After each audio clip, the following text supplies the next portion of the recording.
अस्सलाम वालेकुम। आज हम लोगों ने शोल्डर जॉइंट की इंजरीज़ को कंटिन्यू करना है। लास्ट लेक्चर में हमने शोल्डर जॉइंट की डिसलोकेशन और रोटेशनल इंजरीज़ को डिटेल में पढ़ा था। आज हम लोगों ने रोटेटर कफ इंजरीज़ को डिटेल में पढ़ना है और फर्दर कुछ इंजरीज़ को ब्रीफली पढ़ना है। तो रोटेटर कफ इंजरीज़ क्या होती हैं? रोटेटर कफ मसल्स 4 मसल्स हैं, supraspinatus, infraspinatus, teres minor and subscapularis. ये 4 मसल्स हैं, ये किस तरह से इंसर्ट हो रहे होते हैं? ये आपका टीज माइनर है, ये पोस्टीरियरली इंफ्रास्पाइनेटस, सुपीरियरली सुप्रास्पाइनेटस और ये इंटीरियरली सबस्कैपुलरिस।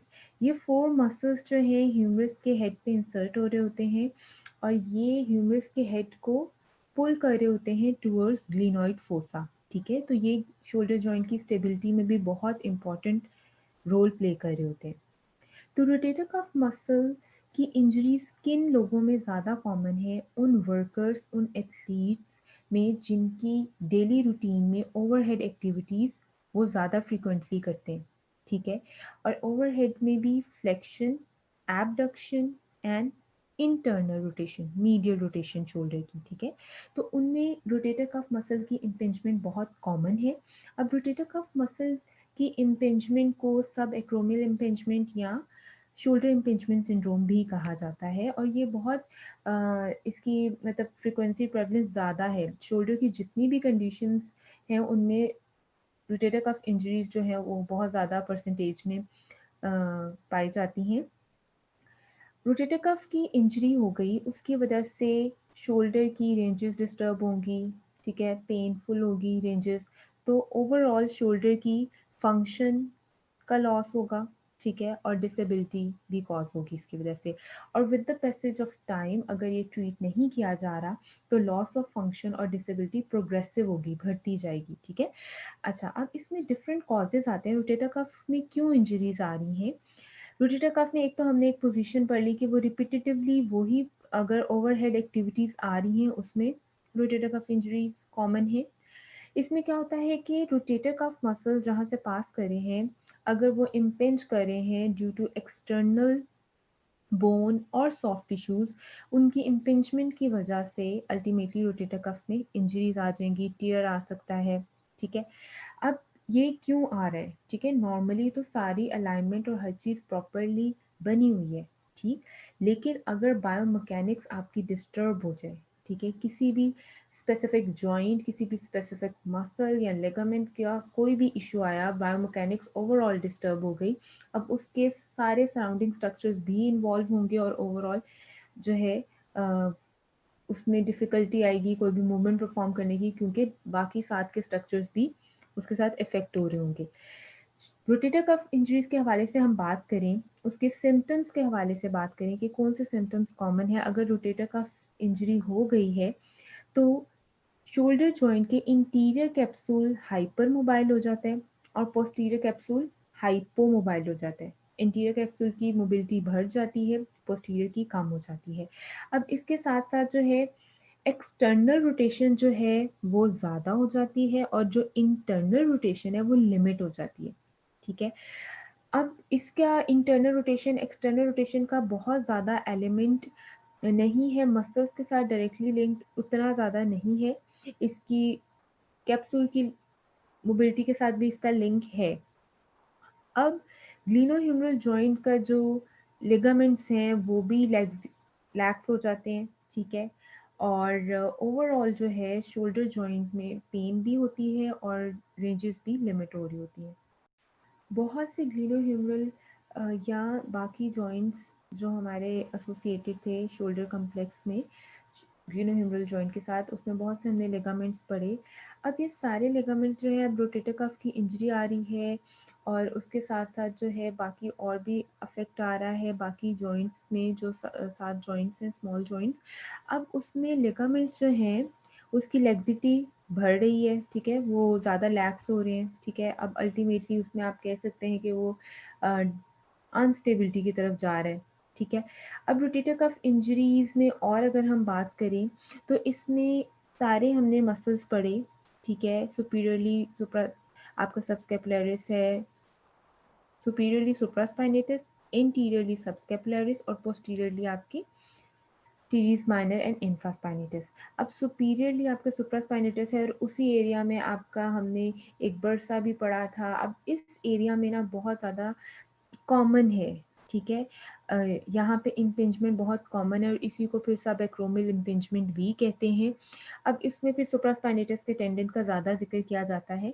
तो सुप्रास्पाइनेटस ज़्यादा इन्वॉल्व हो रहा है और उसकी इम्पिंजमेंट ज़्यादा कॉमन है। अब इसकी एक रीज़न ये भी है कि उसकी ब्लड सप्लाई जो है, वो प्रेशर उसके ऊपर ज़्यादा आप कह सकते हैं कि लग रहा होता है। अब वो क्यों लग रहा है, हमने पहले भी बात की थी कि जब ओवरहेड एक्टिविटी होती है, ख़ासतौर पे सुप्रास्पाइनेटस की इंसर्शन साइट पे जो है वस्कुलैरिटी थोड़ी कम होती है और with the passage of age because heart की वॉल्व्स की वजह से और बहुत सी पैथोलॉजीज़ की वजह से ब्लड सर्कुलेशन ओवरऑल जो है वो कम हो रही होती है, एक पर्सन में, एक इंडिविजुअल में। उसको ब्लड प्रेशर और बहुत सी साथ-साथ कोमोर्बिडिटीज़ भी आ रही होती हैं।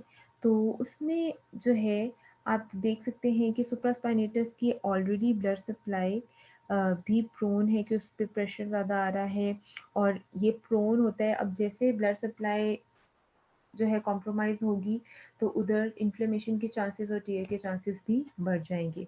ये भी हमने लास्ट लेक्चर में डिस्कस किया था। अच्छा, उसके अलावा यहाँ पे इन्होंने बताया हुआ ये सुप्रास्पाइनेटस का सुपीरियरली टेंडन है और यहाँ पे जो है टीयर उन्होंने शो किया हुआ है। अब यहाँ पे अगर हम देखें तो बर्सा की इन्फ्लेमेशन हो गई, ठीक है? बर्सा की इन्फ्लेमेशन हुई, नॉर्मली यहाँ पे एक स्पेसिफिक स्पेस थी जिसमें बर्सा भी प्लेस था, सुप्रास्पाइनेटस और बाकी मसल्स भी यहाँ से पास करे थे। जब एक स्ट्रक्चर इन्फ्लेमेशन आ जाएगी उसमें, उसने ज़्यादा स्पेस कवर कर ली तो बाकी स्ट्रक्चर्स जो हैं वो इम्पिंज होना शुरू हो जाएंगे, ठीक है? और अल्टीमेटली टीयर भी आ सकता है।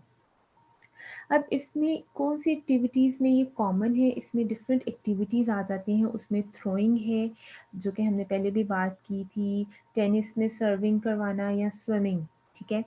अब थ्रोइंग में भी बहुत सी हमारे स्पोर्ट्स हैं जिनमें थ्रोइंग का आप कह सकते हैं एलिमेंट आता है।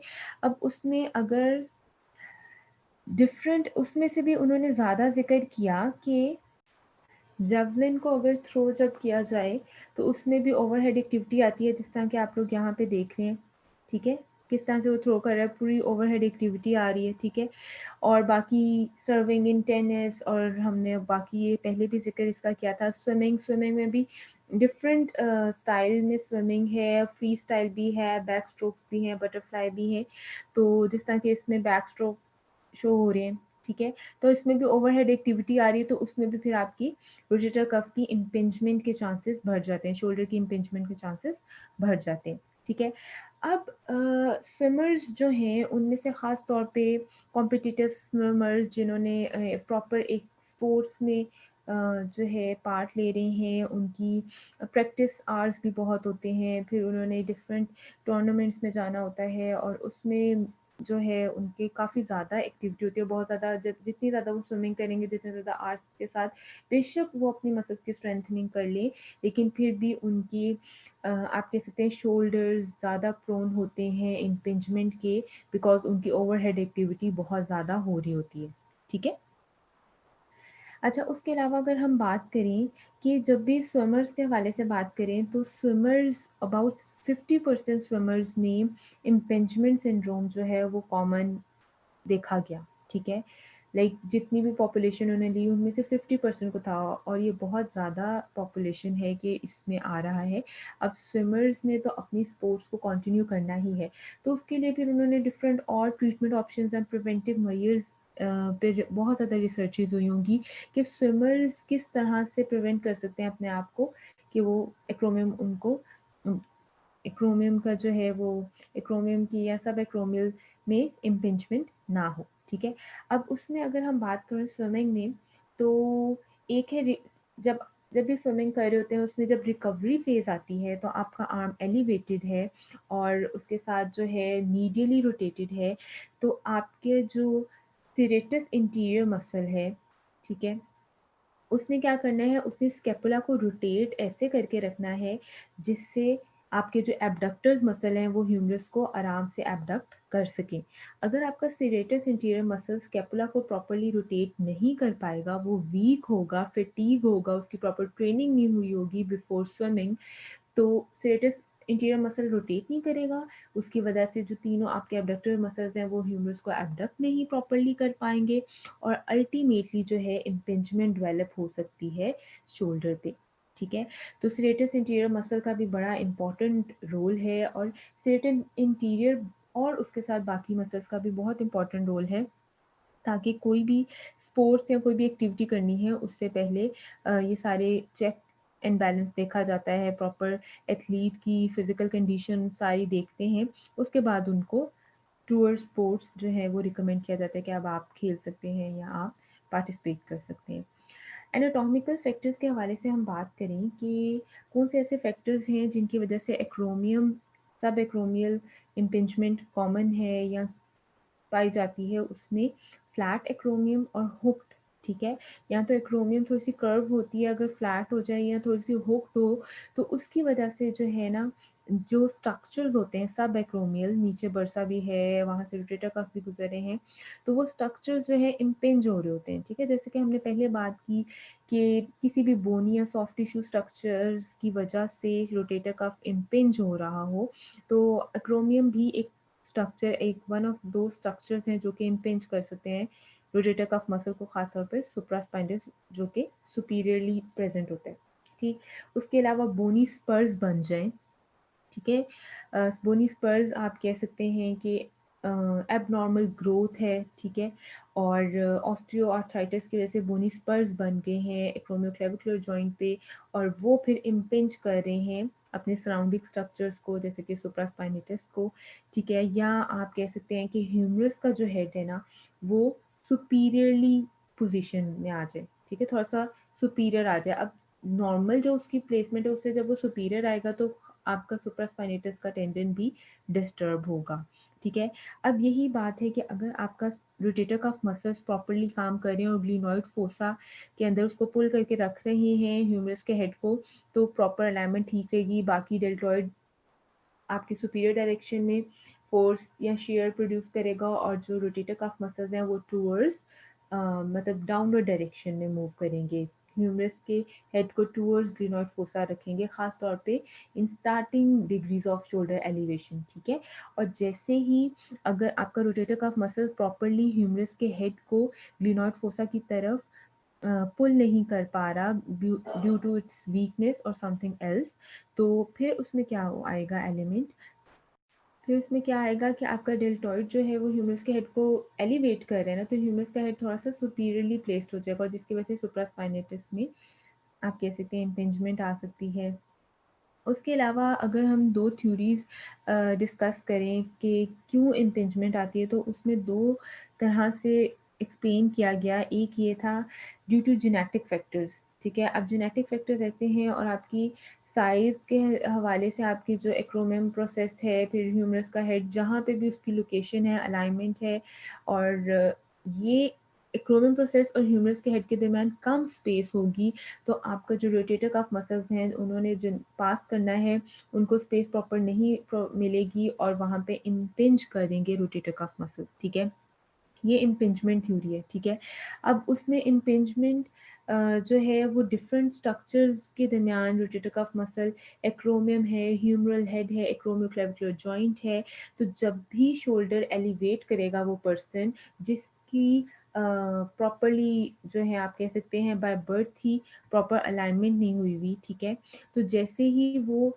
एलिवेट करेगा अपने शोल्डर को, तो ये सारे स्ट्रक्चर्स की वजह से आपका जो सुप्रास्पाइनेटस टेंडन है वो इम्पिंज होगा और अल्टीमेटली सबएक्रोमियल इम्पिंजमेंट हो जाएगी। ठीक है, दूसरी है अल्टरनेटिव थ्योरी। अल्टरनेटिव थ्योरी में क्या वो कह रहे हैं कि उसमें वो कह रहे हैं कि अब स्ट्रक्चर का वो इतना जिक्र नहीं कर रहे कि एक्रोमियम और हेड ऑफ ह्यूमरस के दरमियान कोई डिस्टेंस या वो कम होगा, वो अपना नॉर्मल ही है जो कि लिटरेचर में आता है, लेकिन वो कह रहे हैं सुप्रास्पाइनेटस टेंडन में अगर रिपीटेटिव ओवर स्ट्रेचिंग आ रही है मसल में, ठीक है, अगर ओवर स्ट्रेचिंग बार बार आएगी तो अल्टीमेटली जो है वो नॉर्मल फंक्शन वो नहीं कर पाएगा। ठीक है, ओवर स्ट्रेच अगर हो जाएगा, इन्फ्लेमेशन आई सुप्रास्पाइनेटिस की। ठीक है, फिर उसकी वजह से ओवर स्ट्रेचिंग की वजह से इन्फ्लेमेशन आई। अब इन्फ्लेमेशन आएगी तो अल्टीमेटली अब आपका रोटेटर कफ मसल ह्यूमरस के हेड को पुल नहीं कर सकेगा प्रॉपरली टुवर्ड्स ग्लिनॉइड फोसा। जब उस रोटेटर कफ ने डाउनवर्ड फोर्स लगानी थी, डेल्टॉइड ने अपवर्ड लगानी थी। अब डेल्टॉइड तो अपवर्ड लगा रहा है लेकिन रोटेटर कफ उस तरह से इन्फ्लेमेशन की वजह से उसको इतने अच्छे से पुल नहीं कर पा रहा, अपना प्रॉपर फंक्शन नहीं कर पा रहा। तो ह्यूमरस का हेड डेल्टॉइड की अपवर्ड डायरेक्टेड फोर्स की वजह से ह्यूमरस का हेड सुपीरियरली आ जाएगा और अल्टीमेटली इम्पिंजमेंट हो जाएगी। ठीक है।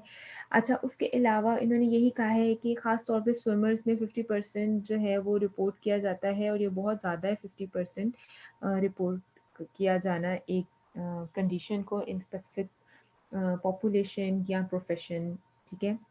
उसके अलावा उन्होंने कहा कि गोल्फर्स में भी ये डेवलप की जाती है, मतलब कि गोल्फ प्लेयर्स में भी ये कॉमन है। ठीक है, सबएक्रोमियल इम्पिंजमेंट। उसके अलावा हमारा नेक्स्ट टॉपिक है वो है subscapular neuropathy. Subscapular neuropathy basically जब ओवरहेड एक्टिविटीज़ या वेट लिफ्टिंग करें तो सबस्केपुलर न्यूरोपैथी जो है वो देखने को मिलती है उन लोगों में जिनमें ओवर एक्टिविटी ज़्यादा हो, ओवरहेड एक्टिविटी ज़्यादा हो। अब डिफरेंट स्पोर्ट्स का उन्होंने जिक्र है जिसमें ओवरहेड एक्टिविटी आ रही है और आपकी सब स्केपुलर नर्व जो है वो कंप्रेस हो रही है सुप्रास्केपुलर नोच के रीजन में। ठीक है। जब सब स्केपुलर नर्व इम्पिंज हो रही होगी, कंप्रेस हो रही होगी, तो सब स्केपुलर न्यूरोपैथी जो है पेशेंट फेस करेगा। ठीक है। अब इसमें ज़्यादातर खास तौर पे जब शोल्डर की एक्सट्रीम एबडक्शन और लेटरल रोटेशन होती है, इस जो है मूवमेंट में, इस पोजीशन में जो है आपकी, आप देख सकती हैं ये आपकी सब स्केपुलर नर्व है। ठीक है। ये सब स्केपुलर नर्व है वो फर्दर फिर सुप्रास्पाइनेटस और इंफ्रास्पाइनेटस को सप्लाई कर रही होती है। अब इस एरिया में जब आपकी ये सब स्केपुलर नर्व इम्पिंज हो रही होगी तो अल्टीमेटली सब स्केपुलर न्यूरोपैथी आ जाएगी। ये डिफरेंट वेट लिफ्टर्स में या ओवरहेड एक्टिविटीज़ में, वो वेट लिफ्टिंग में भी ओवरहेड एक्टिविटी आ सकती है या किसी और कंडीशन में, जिस तरह बाकी और बहुत सी हमने स्पोर्ट्स देखी हैं जिसमें ओवरहेड एक्टिविटी का हम पहले भी जिक्र कर रहे हैं, तो उसमें ये सब स्केपुलर न्यूरोपैथी कॉमन है। उसके अलावा हम स्लैप टियर की बात करें, स्लैप टियर जो है वो superior lateral tear from interior to posterior direction है। ठीक है। इसमें क्या है कि आपकी ग्लिनॉइड लेब्रम जो है वो सुपीरियर और इंटीरियर डायरेक्शन में जो है उसमें टियर आता है और इसमें या आप देख सकते हैं कि इसमें कौन से साइड पे जहाँ से बाइसेप जो है ऑरिजिनेट हो रहा है, इस एरिया पे जो है वो टियर आता है ग्लिनॉइड लैब्रम का, तो इसको हम स्लैप टियर या लेजन कहते हैं। ठीक है। उसके अलावा बेंकॉर्ड लेजन है। बेंकॉर्ड लेजन में क्या होता है कि इंफीरियर जो ग्लिनॉइड लैब्रम का इंफीरियर पार्ट है ना, इंटीरियो इंफीरियर पार्ट, वहाँ पे टियर आता है। और वहाँ पे टियर क्यों आता है? Dislocation off shoulder joint. जब शोल्डर डिसलोकेशन होती है तो उसकी वजह से आपके अगर interior inferior part of glenoid labrum में टियर आ रहा है, इंजरी आ रही है, तो ये है बेंकार्ड लेजन। और जब भी इंटीरियरली शोल्डर ने डिसलोकेट होना होता है तो एक पॉकेट सी बन जाती है और ह्यूमरस का हेड जो है वो इंटीरियर साइड पे उस पॉकेट में फिट हो जाता है। और आपका अगर इंटीरियर इंफीरियरली लैब्रम डिस्टर्ब हो रहा है, इंजर्ड हो रहा है, तो इसको बैंकार्ड लेजन कहेंगे। ठीक है। उसके अलावा आपका आ जाता है हिल सैक लेजन। हिल सैक लेजन में क्या होता है कि अब इंटीरियर डिसलोकेशन हुई। ठीक है। इंटीरियर डिसलोकेशन हुई और आपके ह्यूमरस का हेड जो है वो इंटीरियरली चला गया। अब वो आगे इंटीरियरली चला गया, अब जो ग्लिनॉइड फोसा है उसके जो कॉर्नर्स हैं वो ह्यूमरस के हेड के ऊपर डेंट क्रिएट कर देंगे। तो ये जिस तरह से आप देख रहे हैं कि ये आपकी ग्लिनॉइड फोसा है और ये ह्यूमरस का हेड है और प्रॉपर सारे मसल्स हैं। अगर डिसलोकेशन हो जाए और ह्यूमरस का हेड इंटीरियरली चला जाए, ये ना सुपीरियर व्यू दिखाया हुआ है, ह्यूमरस का हेड इंटीरियरली चला जाए तो ये ग्लिनॉइड फोसा है, यहाँ पे आर्टिकुलेट होता है और ये इसके जो एजेस हैं इस पे ह्यूमरस की, आप कह सकते हैं ह्यूमरस के हेड की पोस्टीरियर डायरेक्शन में पोस्टीरियरली जो है वो डेंट सा क्रिएट हो जाए। अब वो डिपेंड करता है कि यहाँ पे जॉइंट कैप्सूल भी होगा, यहाँ पे लैब्रम भी होगा। जितना लैब्रम और जॉइंट कैप्सूल का टियर होगा, जितना डैमेज होंगे, उतना ही बोन जो है वो कांटेक्ट आएगा और उतना ही डेंट आप कह सकते हैं विजिबल होगा। ठीक है। तो ये हिल सैक लीजन डिपेंड करता है कि अब यहाँ पे जो स्ट्रक्चर्स थे बाकी सॉफ्ट टिश्यूज़ जैसे कि लेब्रम है, कैप्सूल है, वो कितने डैमेज हों। अगर वो ज़्यादा डैमेज होंगे तो फिर अल्टीमेटली ये भी विज़िबल डेंट नज़र आएगा, ठीक है? ये यहाँ पे यही शो हो रहा है, ये ग्लिनोइड फोसा है, ये ह्यूमरस का हेड है और जब वो इंटीरियरली डिस्लोकेट होगा तो किस तरह से वो हिल सैक लीजन कॉज़ करेगा। ये था आप लोगों का लेक्चर। इसमें डिफरेंट और भी कुछ चीज़ें हैं क्लिनिकल पॉइंट ऑफ व्यू से इम्पोर्टेंट,